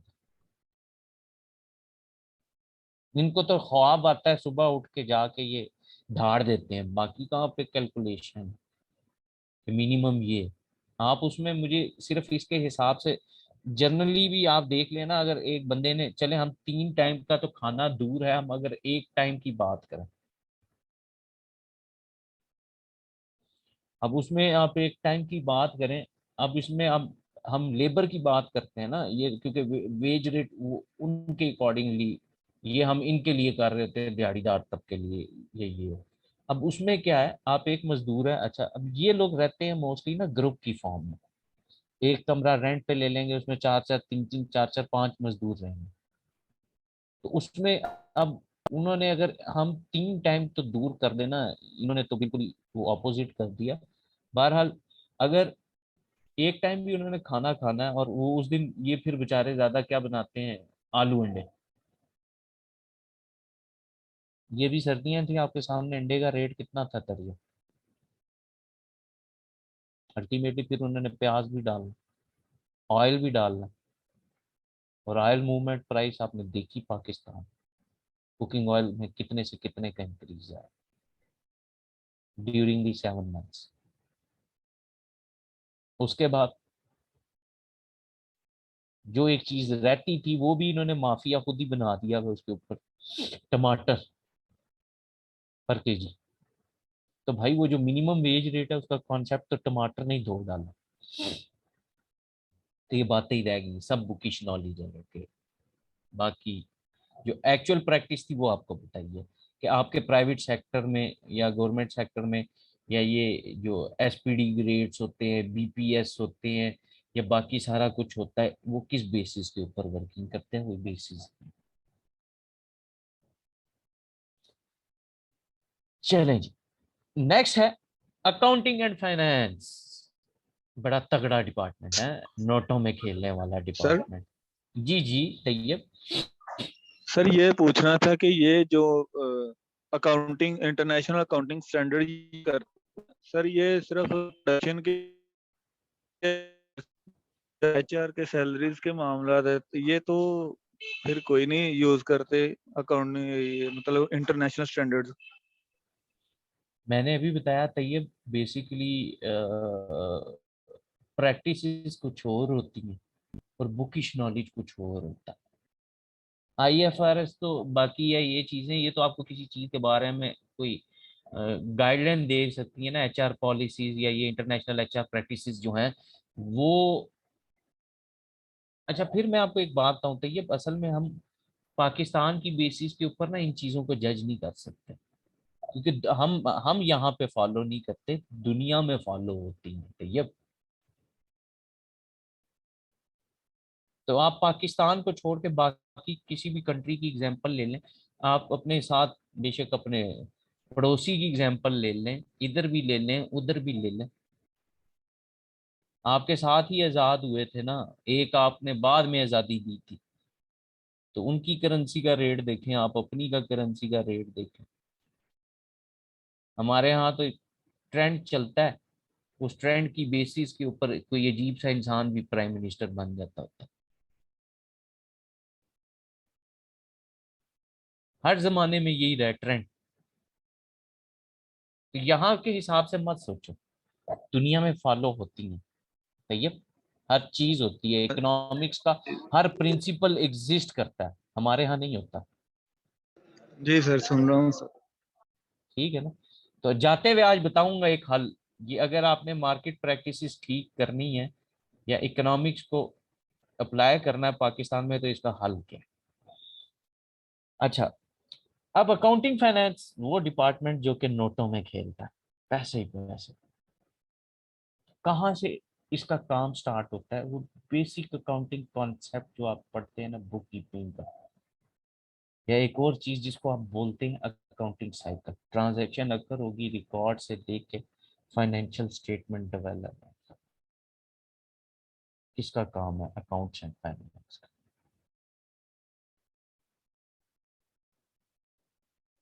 ट्रांजैक्शन रिकॉर्ड करेंगे, इन मोनेटरी टर्म्स करेंगे ना, अब उसमें इनफ्लो भी होगा आउटफ्लो भी होगा। फाइनेंशियल स्टेटमेंट्स प्रिपेयर करें, income statement, balance sheet, cash flow, statement of changes in owner equity, ये सारी की सारी स्टेटमेंट्स प्रिपेयर करना अकाउंट्स एंड फाइनेंस का काम। पेरोल, वेजेस कैलकुलेशन, बाकी सारा कुछ, इनकम टैक्स वर्किंग, इंश्योरेंस के रिकॉर्ड, ये मेंटेन करना किसका काम है? अकाउंट्स एंड फाइनेंस का काम। फिर मैनेजमेंट अकाउंटिंग, वो भी जारी बात है, मैनेजमेंट अकाउंटेंट भी तो ये ज्यादा बैठा हुआ ना, कहीं अलग तो नहीं है, अलग बोले तो नहीं। ये सारी चीजें कौन करता है? Accounts and department.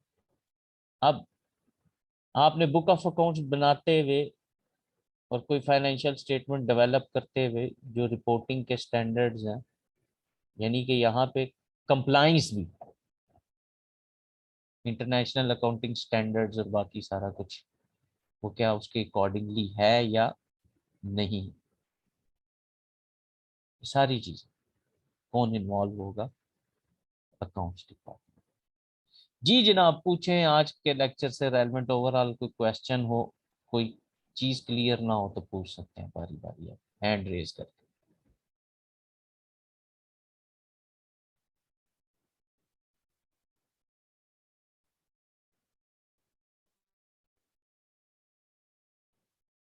कमाल हो गया। अच्छा वैसे पता क्या, ये मैंने अब काफी गैप के बाद ना ये ऑनलाइन क्लास पढ़ाई। तो वैसे तो आप फिजिकल स्टार्ट हो गए कोरोना में तो ठीक थी। अब वो इतनी दफा पूछना ना कि किसी को कोई चीज, हम फिजिकल क्लास में शायद मैं इतनी दफा पूछता भी नहीं, पढ़ा के निकल जाते हैं। अब यहाँ पे बार बार पूछना भी पड़ता है। हैरत वाली बात है, मैं भी होता हूँ यार, अच्छा गुड, सारों को समझ आ गई है, तो ये तो बड़ी अच्छी बात सर। है। वालेकुम सलाम जी लड़के। सर मार्केटिंग फंक्शन में आपने price setting, price right price with which must be consistent with potential customer. Sir ये प्राइसिंग तो जहाँ तक मेरा ख्याल है फ्रॉम द कोर जो है प्रोडक्शन फंक्शन से आ रही होती है। फिर उसके मतलब पहले तो वो क्या कहते हैं, रिसर्च एंड डेवलपमेंट से होती हुई प्रोडक्शन में आती है, और प्रोडक्शन पे जितनी कॉस्ट आ रही होती है, कॉस्ट उसके ऊपर जो है मार्जिन डिफाइन करती है, और फिर वो आगे मार्केटिंग फंक्शन को दी जाती है कि जी अब आप इसके लिहाज से प्राइस डिफाइन करें। क्या ऐसा ही है? लड़के नाम क्या आजकल वैसे? सर मेरा नाम जवाद है, और वो असल में मैंने नाम यहाँ इसलिए मेंशन नहीं किया हुआ, वो एक इंस्ट्रक्शंस हमें पिफा की तरफ से दी हुई थी कि आपने अपना ये रजिस्ट्रेशन नंबर जो है वो मेंशन करना है, ठीक ताकि है आपके ठीक है क्रेडिट। ठीक है जवाब। अच्छा जवाब इस तरह से है बेसिकली, ये प्रोसेस स्टार्ट पता है कहाँ से होता है? प्राइसिंग का और बाकी सारा कुछ। आपने ठीक कहा, इसमें दूसरी राय नहीं है कि असल में प्रोडक्शन वालों ने जो मटेरियल को कन्वर्ट किया, बाकी सारा कुछ, और कॉस्ट के तीन एलिमेंट है, मटेरियल आपने रिकॉर्ड कर दिया, लेबर उस पर जो ओवरहेड्स कर हुए ये आपने कर लिया, प्लस उन्होंने मार्जिन अपना रखा, कंपनी की साइकी है वो क्या मार्जिन रख के बिजनेस करते, प्लस टैक्स जो है सेल्स टैक्स वो ऐड किया, तो इक्वल टू प्राइस हो गया। आप कैसे डिफाइन करोगे कि जवाब उसमें जो कॉस्ट थी वो वही थी? आप कैसे जवाब ये बात डिफाइन करोगे कि इनका मार्जिन इतने परसेंट है? ये कंपनी बहुत आइटम है भाई। अगर ये चीज होती तो अब मैं आपको यहाँ से याद कराता हूँ, आप बैक जाएं अपने इकोनॉमिक्स के कोर्स पे, उसमें आप जाएं लॉ ऑफ डिमांड पे। आपने practical importance of law of demand के अंदर एक पॉइंट पढ़ा था कि प्राइस डिटर्मिनेशन के अंदर लॉ ऑफ डिमांड यूज होता है। फिर ये जो प्राइसिंग स्ट्रेटजीज होती हैं या मार्जिन लेवल होता है ना, ये कंट्री टू कंट्री वेरी करता है। उसकी रीजन होती है जवाब, क्योंकि कंट्री के अंदर जो इनकम का लेवल है वो अलग होता है। अब देखें, इंडिया में प्रोडक्ट्स बहुत कम प्राइस्ड हैं। क्यों है? रीजन, क्योंकि वहां पे इनकम लेवल ही बहुत कम है। तो कंपनी ने ये सारी चीजें देखनी होती हैं। और मार्केटिंग वाला बेसिकली आपको ये चीज बताता है, भाई हम जब इन्होंने प्राइस सेट करनी होती है ना, तो मार्केटिंग के लोगों को स्पेशली बताया जाता है, बताएं क्या प्राइस होनी चाहिए, ये बताते हैं क्या ट्रेंड चल रहा है मार्केट में, क्या इतनी प्रोडक्ट इतनी प्राइस के ऊपर हम बेच पाएंगे कि नहीं। वो कॉन्सेप्ट अब अधूरे हो गए जवाब, ये अब स्ट्रेटेजी है बेसिकली कि हम जो प्राइस सेट करेंगे उसके ऊपर प्रोडक्ट बेच देंगे, ये कॉन्सेप्ट। ट्रेडिशनल वो है कि वो कॉस्ट जितनी आपने बियर की थी वो तो आपने कवर करनी करनी, बट अब ये चीजें बहुत पीछे रह गई हैं। अब ये चीज है मार्केटिंग वाला, क्या जो प्राइस आप चाहते हैं, आप डिजाइन करते हैं अपना रेवेन्यू, तो उसके अकॉर्डिंगली क्या वो लेवल वो अचीव करके दे सकता है, उस प्राइस लेवल के ऊपर वो प्रोडक्ट आपको बेच के दिखा सकता है। आपको मार्जिन मार्जिन का कहाँ से पता चल रहा है? इंडस्ट्रियल प्रैक्टिसेस से पता चलेगा ना कि आपका कंपेटिटर कितना मार्जिन चार्ज करता है, उसकी प्रोडक्ट की प्राइस क्या है, उसके अकॉर्डिंगली फिर आप अपनी प्राइसिंग स्ट्रेटेजी डिजाइन करते हैं। फिर आपको कहाँ से पता लगा कि आपने कितने परसेंट सेल लगानी है, आपने कितने परसेंट डिस्काउंट देना, आपने क्यों by one get one offer लगानी है, ये कहाँ से पता लग रहा है? ट्रस्ट मी, वो जो मैंने आपको अपनी एग्जांपल बताई ना, तो मैं दो ब्रांड्स के ऊपर था ज्यादा ना, बाद में एक पीटीसी पाकिस्तान टबैको कॉरपोरेशन के अकाउंट पे था और दूसरा यूफोन के। जवाब कस्टमर से आप निकलवाते हैं, बातें पूछते हैं, ये तो आप प्राइसिंग सेट कर रहे होते हैं ना, कलर स्कीम और सारा कुछ आप देख रहे थे। आप यकीन माने वह जिन लेडीज को बुलाते थे वो एक एक साइकिल बता के जाती थी, ये यूं कर दें, इसको ऐसे कर दें, हमें ये चीज चाहिए, हर महीने सेल, ये जो कॉन्सेप्ट आ गया ये कहाँ से? भाई मार्केटिंग रिसर्च वालों ने बताया कि हर महीने सेल चाहिए लेडीज को, नहीं तो इन्होंने चीज नहीं परचेज करनी। आप यकीन माने उस कमरे के अंदर ये इंफॉर्मेशन शेयर नहीं करते थे एक से दूसरे के साथ, एक कस्टमर दूसरे के साथ भी नहीं। बट अगर आपने 10 लेडीज का इंटरव्यू किया और 10 जेंट्स का इंटरव्यू किया, उसमें से 10 लेडीज आपको ये कमरे में कह के गई हमें सेल चाहिए, तो अब ये कहाँ से, अब सेल का कॉन्सेप्ट प्राइसिंग में या मार्जिन में कहाँ से आ गया? और आपको लगता है मैं एज ए बिजनेसमैन अपना लॉस करूंगा, कि मैं अपना मार्जिन सेक्रीफाइस करूंगा? तो इसका मतलब ये है कि पाकिस्तान में तो इतनी अनफेयर प्राइसिंग होती है प्रोडक्ट की कि वो इतना मार्जिन चार्ज करने के बाद अपनी प्रोडक्ट का फिर भी आपको कहते हैं जी एक के साथ एक फ्री ले जाए। बट हमारे यहाँ कस्टमर को ये बात समझ नहीं आती।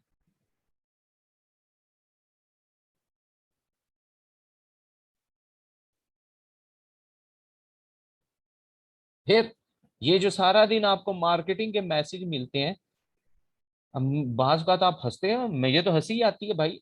अब वो अजीब अजीब से नाम आते हैं, पहले तो बंदा परेशान हो जाता है, ऊपर लिखा था सना सफीना, बंदा सोचता है ये कौन सी थे जो मैंने नंबर सेव किया था सना सफीना का?" तो वो भाई मैं तो कभी नहीं गया सना सफीना में, बट मेरे पास मैसेज आ रहा है। मैं तो कभी ब्रीजे पे नहीं गया पर मैसेज आ रहा है। कहाँ से ये मार्केटिंग किधर से जनरेट हो रही है? यही मार्केटिंग डिपार्टमेंट के साथ मिलके आपकी कंपनी ने आपका डेटा बेच डाला भाई। अब बाहर तो आपको कोई मैसेज आ तो जाए, उधर तो कंज्यूमर प्रोटेक्शन लॉज है भाई, वो आप कल को कोई भी बंदा उठ के कल को आपको कोर्ट ऑफ लॉ में ले जाएगा। बट आपको क्या इस चीज का पता था कि आप एज ए कंज्यूमर ये कंपनी पे केस कर सकते हैं? इसके पास आपका नंबर कहाँ से गया?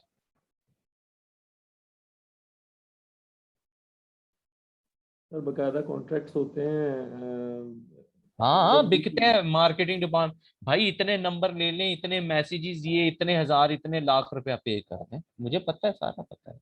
हम मार्केटिंग सारा दिन बिजनेस पढ़ाने वाले कंपनीज में हमारे ही स्टूडेंट्स बैठे हुए हैं, बाकी सारा कुछ है, ये सारा कुछ फिजिकल। बट भाई अगर आपने पाकिस्तान मार्केट को ठीक करना है, इकोनॉमिक्स के प्रिंसिपल्स को अप्लाई करना है, तो एक बात बड़ी सख्त कहने लगा हूं, बट पाकिस्तान में इकोनॉमिक्स का एक ही हल है आपकी इकोनॉमी का ठीक करने का। आप एक हफ्ते के लिए लेडीज को मार्केट में जाने से बैन कर दें, including my mother and sister, तो यकीन माने ये जितनी मार्केट इम्परफेक्शंस हैं सारी ठीक हो जाएंगी। इनसे परचेजिंग डिसीजन वापस ले लें, तो ये जितने डिसइक्विलिब्रियम काज हुए हैं, बाकी सारा कुछ हुआ है, ये सब चीजें खत्म हो जाएंगी। हल यही है सारी प्रॉब्लम्स का। ये जितनी कलर की जंग लगी हुई है, जितनी सेल की जंग लगी हुई है, बाकी सारा कुछ, ये सब ठीक हो जाए। एक हफ्ता बंद करके रखना। मैं इकोनॉमिक्स पढ़ाता हूँ, एमफिल लेवल तक पढ़ाता हूँ, और बाय गॉड आपको बता रहा हूँ सिर्फ यही हल।